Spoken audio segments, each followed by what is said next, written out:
Odcinek programu w telegraficznym skrócie został zrealizowany dzięki wsparciu patronów. Wspieraj nas na patronite.pl/Maciej Orłoś. Hej tam gdzieś z nad czarnej wody, czyli niepokoimy się o Ukrainę. Czy Michał Kołodziejczak zaorze PiS, lider Agrounii, ofiarą Pegasusa? Gdzie stąpa, tam wyrastają stokrotki. Jarosław Kaczyński uczczony w Toruniu. Polski Ład czeka na nowe poprawki, a politycy partii rządzącej na nowe mózgi. Czwartek 27 stycznia tu WTS, czyli w telegraficznym skrócie, czyli subiektywny przegląd wydarzeń w Polsce i na świecie. Maciej Orłoś, zapraszam. Zacznijmy od tematu, który chyba nawet wobec afery inwigilacyjnej i polskiego nieładu dominuje myśli Polaków, a im bliżej wschodniej granicy, tym te myśli angażuje bardziej. Agresywne zapowiedzi Rosji wobec Ukrainy. Nie chodzi tylko o to, że na skutek bezczelnej, prowojennej i neoimperialnej polityki Kremla na rynku energii ceny szaleją, co odbija się na każdym właściwie gospodarstwie domowym. Chodzi o to, że prawdopodobny staje się scenariusz wojny u naszych sąsiadów i to wojny w tradycyjnym tego słowa znaczeniu, z ruchami wielotysięcznych oddziałów. A już nie tylko wojny hybrydowej, z jaką na wschodzie Ukrainy mamy do czynienia od 2014 roku. Jak bardzo jest prawdopodobna, o to spierają się eksperci, a wie pewnie tylko jedna osoba, Władimir Putin.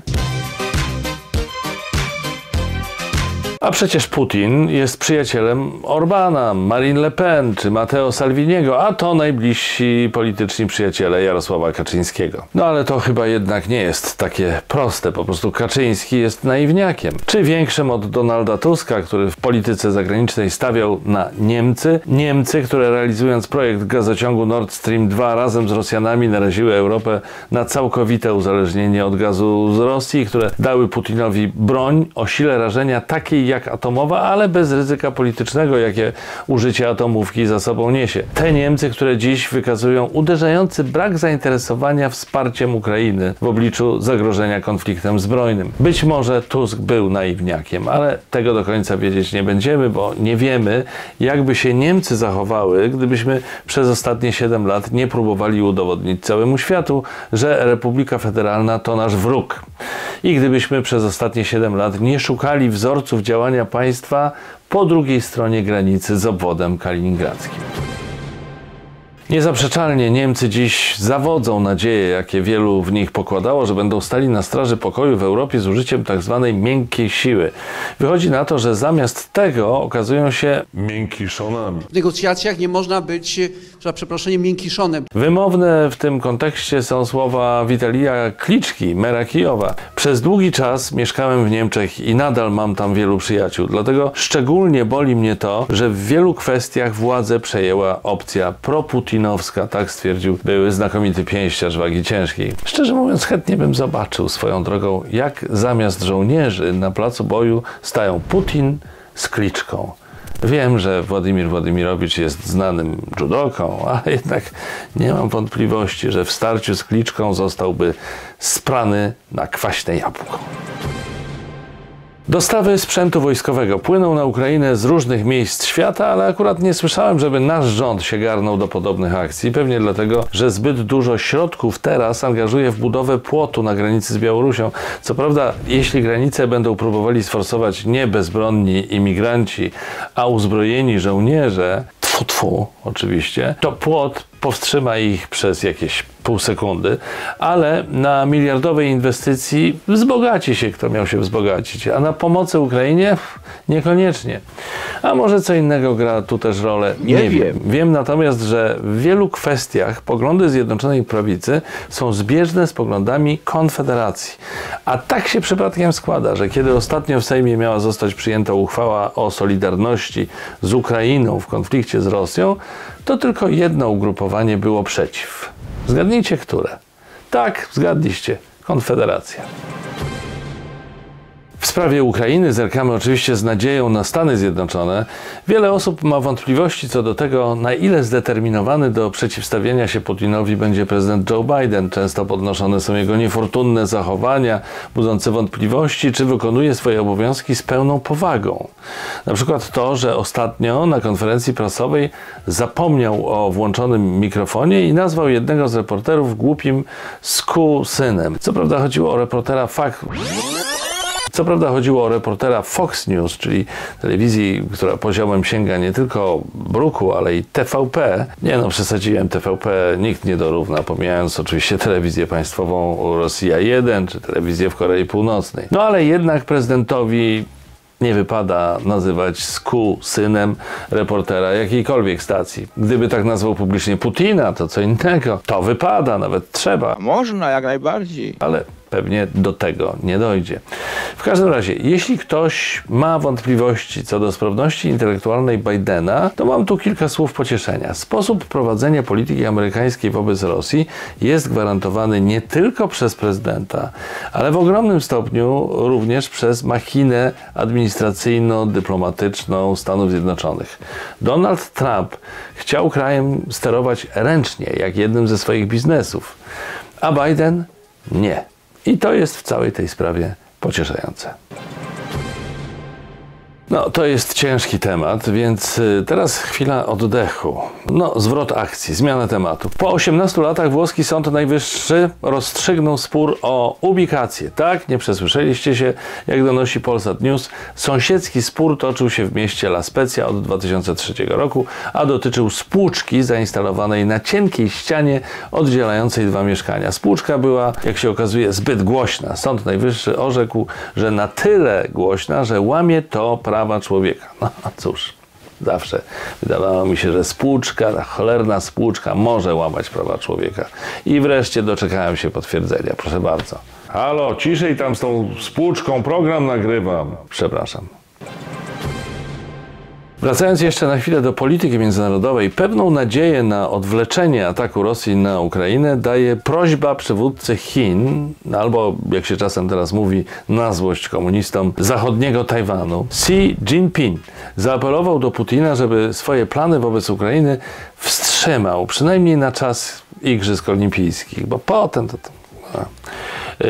które to igrzyska, przypomnijmy, rozpoczną się już w przyszłym tygodniu. Czy chodzi mu o uszanowanie starożytnej tradycji wstrzymywania konfliktów na czas igrzysk, czy też może o to, że w tym samym czasie planuje jakąś własną wojnę z Tajwanem chociażby, a może chce mieć monopol na bycie olimpijskim czarnym charakterem, odpowiadającym na przykład za ludobójstwo Ujgurów. Kto wie się w swoim czasie? Kto go tam wie? Kto też tam wie, co komunistyczna partia Chin planuje dla sportowców i działaczy, którzy tłumnie zjadą lub już zjeżdżają do Pekinu? Nie zazdroszczę im, tak na marginesie, bo zdaje się, że czeka ich droga przez mękę i ciągły stan niepewności. Uda się wystartować, czy się nie uda? Specjaliści od cyberbezpieczeństwa wykryli luki w aplikacji, jaką organizatorzy każą instalować uczestnikom igrzysk, apce MY 2022. To aplikacja, która ma pomagać w przestrzeganiu zasad sanitarnych. Tyle, że przy okazji ma mnóstwo luk w systemie umożliwiających wyciek wrażliwych informacji. Poza tym zawiera wykaz słów zastrzeżonych. Oczywiście chodzi o takie, które są nieprzyjazne władzom w Pekinie, na przykład demokracja, wolność słowa i takie tam różne bzdury. Kto przeprowadził analizę? Znajomo brzmiąca nazwa. Citizen Lab. Znajoma, bo to ta sama kanadyjska instytucja badawcza, która odkryła, że PiS inwigiluje politycznych przeciwników. Dotąd pisowcy powtarzali, że inwigilacja nie miała podłoża politycznego, a wszyscy, którzy padli jej ofiarą, widocznie mieli coś na sumieniu. Ciekawe, co wymyślą na Michała Kołodziejczaka, lidera Agrounii, który, jak się okazuje, też był inwigilowany Pegasusem. Może na przykład powiedzą, że orłoś nie swoje pole, że orał nie swoje pole, co ja mówię, że orał nie swoje pole. To by się zgadzało, bo ostatnio regularnie zaorywa polityków Zjednoczonej Prawicy.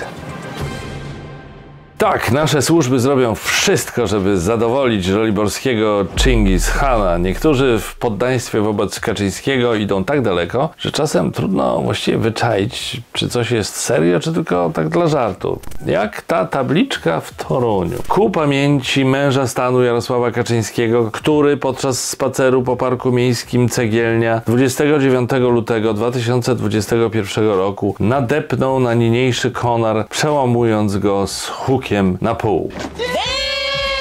Jak pisze portal DD Toruń, dalej czytamy, że konar został pozłocony przez prezydenta Torunia Michała Zalewskiego podczas urodzin Radia Maryja. Orłoś Ty sobie nie żartuj z prezesa Jarosława Kaczyńskiego. Należy mu się. Jest wybitnym mężem stanu, politykiem, który przejdzie do historii. Jest przywódcą Polski. Proszę wyłączyć tego pana. To nie ja sobie żartuję, tylko portal DD Toruń. O ile żartuję, bo może to jest serio. Jedynym tropem wskazującym, że to jednak żart, jest to, że luty ubiegłego roku miał tylko 28 dni. To jest jedyny trop, serio. Nic innego moich podejrzeń nie wzbudza. No w takim kraju żyjemy, co ja poradzę. Dobrze, trzeba się trochę ukulturalnić po tych wszystkich trudnych politycznych i wokół politycznych tematach, a najlepszym sposobem na dokulturalnienie się jest nasz kącik kulturalny, prowadzony kulturalnie przez kulturalnego Antka Orłosia, autora kanału Witam. Antosiu, prosimy bardzo. Witam bardziej serdecznie, szanowni państwo. Dziś w kąciku kulturalnym zajrzymy do literatury, a tam pan Grzegorz Kwiatkowski i jego Krops, czyli zbiór wierszy, mrocznych, brutalnych wierszy o okropnościach XX wieku. Generalnie polecam zapoznać się z całą twórczością pana Grzegorza, bo to nie tylko wielki, wspaniały polski poeta, ale i muzyk. Jego zespół Trupa Trupa robi furorę na całym świecie, poza oczywiście Polską, bo tu raczej promuje się Jeżeli zaś chodzi o film, to jakiś czas temu do kin wszedł film Benedetta wielkiego holenderskiego reżysera Paula Verhoevena. Historia rozgrywa się dawno temu, tak dawno, że nikt z nas raczej nie może pamiętać, bo tu mowa o XVII wieku, chyba tak starych ludzi nikt nie zna. W każdym razie w jednym z włoskich klasztorów dochodzi do skandalu, bo zakonnica Bernadetta nie dość, że ma jakieś dzikie wizje erotyczno-religijne, to jeszcze ma romans z inną zakonnicą. Oczywiście film wzbudza ogromne kontrowersje i wiele osób go bojkotuje i organizuje pikiety przed kinami, więc myślę, że warto iść i przekonać się samemu, o co tyle hałasu. A teraz czas na muzykę i zespół Kolory w utworze Poziomki. Nigdy nie poczujesz się jak teraz ja, nigdy nie poczujesz się jak teraz ja. W mojej głowie trwa impreza, nikt nie dostał zaproszenia. Nigdy nie poczujesz się jak teraz ja, nigdy nie poczujesz się jak teraz ja. Puls żartem miał, wszystko zmieniał. No, teraz możemy kulturalnie kontynuować w nieco łagodniejszych nastrojach. Mieliśmy trochę dłuższych tematów, więc jeszcze kilka kwestii nieco krócej. Jacek Sasin o kłopotach polskiego bezładu powiedział tak. Bardziej to były błędy związane z komunikacją. Tego zabrakło. Były też pewne niedociągnięcia w przepisach. Zgadzam się. Posłom Zjednoczonej Prawicy zabrakło komunikacji. Mózgów zresztą ciała. Na liście zarejestrowanych lobbystów w Sejmie znajduje się, jak donosi Rzeczpospolita, Włodzimierz Julian Korab-Karpowicz, znany jako prezydent in spe Królestwa Polskiego. Brzmi absurdalnie? No oczywiście. Jak królestwo może mieć prezydenta? Jarosław Gowin wraca do czynnej polityki. Poseł już opozycji, a jeszcze przecież niedawno Zjednoczonej Prawicy, mówi, że ma rachunki do wyrównania. Były wicepremier w ostatnim czasie leczył się z powodu depresji. To oczywiście, jak się można domyślać, wywołało kpiny niektórych osób z jego niedawnego otoczenia. Na przykład współpracownika Beaty Szydło, Pawła Rybickiego, który wyśmiewał chorobę lidera Porozumienia. Przypomnę tylko, że kilka tygodni wcześniej z depresji wśród młodzieży kpił z kolei Przemysław Czarnek, minister edukacji, a rząd Mateusza Morawieckiego ostatnio odciął finansowanie dla dziecięcego telefonu zaufania. Wyśmiewajcie się dalej, panie i panowie reprezentujący Zjednoczoną Prawicę, tylko nie liczcie na współczucie, kiedy was w życiu dotknie jakieś nieszczęście, czego wam oczywiście nie życzę. Lasy Państwowe w nowym kalendarzu promują się zdjęciem dzieci oglądających wycięty las. Zdjęcie opatrzone jest podpisem „Czym skorupka za młodu”. Czekam jeszcze na kalendarz promujący Polski Ład ze zdjęciami ludzi umierających z głodu i telewizję publiczną promowaną zdjęciami pasożytów układu pokarmowego. A skoro jesteśmy przy telewizji publicznej, użytkownicy fanpage'a Oglądam Wiadomości, bo nie stać mnie na dopalacze, wybrali najlepszy pasek minionego roku. To rosnące zarobki Polaków irytują Niemców. Ale ja mam lepszy. Rosnące pensje funkcjonariuszy TVP irytują wszystkich. Powoli kończymy i tradycyjnie przypominam wam o czym.